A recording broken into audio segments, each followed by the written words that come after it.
Muling sasailalim sa pagpaparitoke ang social media personality na si Sander Ford o Marlo Arizala sa tunay na buhay. Ito'y makalipas ang 8 taon nung una siyang magpa-surgery at magpabago ng muka na pinalabas pa sa programang Rated K ni Corina Sanchez. Talaga namang naging instant social media star at influencer doon si Sander pagkatapos niyang lumantad sa show ni Ate Kuring with his new face. Mapapanood noong 2017 sa national television ang major transformation na nangyari sa mukha ni Sander Ford na isinagawa ng Icon Clinic. Ayon sa ulat, more than 435,000 pesos daw ang halagang inabot ng operasyon sa mukha ni Sander sa pangunguna ni Dr. Samuel Eric Yapuangco, mas kilala bilang si Doc Yapi.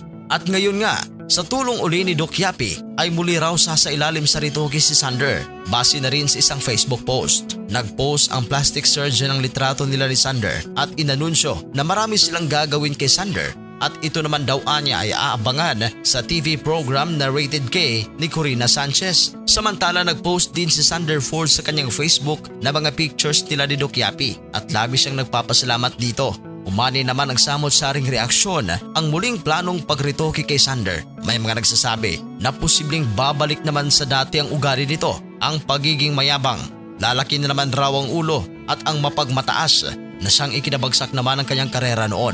Bago siya nakilala bilang Sander Ford, si Marlo Arizala ay miyembro ng boy group na Hast5 noong 2015. Kilala sila bilang viral internet personalities na madalas gawing meme dahil sa kanilang kakaibang anyo at pagpapatawa. Ngunit sa gitna ng online fame, si Marlo ay nakaranas ng matinding body shaming at pangungutya sa social media. Noong 2017, sa pamamagitan ng programang Rated K ni Corina Sanchez, ipinakilala ang malaking transformation niya.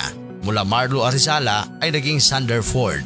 Isinagawa ang ilang cosmetic procedures kabilang na ang rhinoplasty o nose job para magkaroon siya ng matangos na ilong, chin augmentation para sa mas defined na panga, pag-aayos ng ngipin at ilang skin treatments. Ang pagbabagong ito ay sobrang pinag-uusapan.